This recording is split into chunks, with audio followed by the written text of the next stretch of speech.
sagot sa laban. Ngunit bawat pagkakamali agad nabubunyag, mga kaso'y agad na na-dismiss. Parang bug sa system, walang halong pagsisikap. Kung tawagin ninyo yung abogado ay mahina, pero di man lang nila kinaya. Mahina ang bawat pala, kaya bawat kaso'y bumabagsak na parang bulak. Ang hustisya'y bumabalik kahit ilang reset ang sinubukan. Sa huli, totoong lakas ang nagwawagi. Kayo'y na teknikal,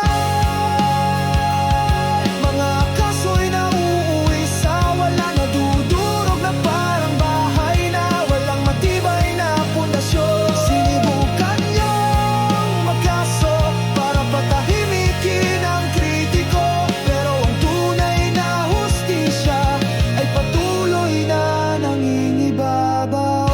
Mga kaibigan ng abogadong yan, pumupuna at nagbubunyag. Inyong kinasuhan at sinabing para wag pamarisan ng iba, pero ang naplamo ba?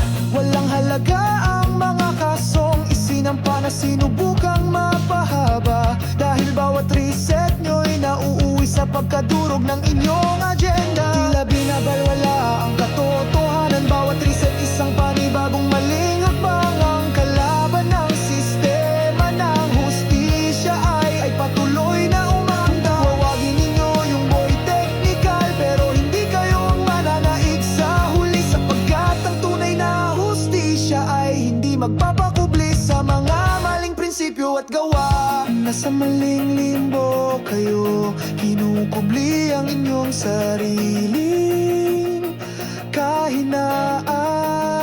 Sinubukan niyong patahimikin ang kritik,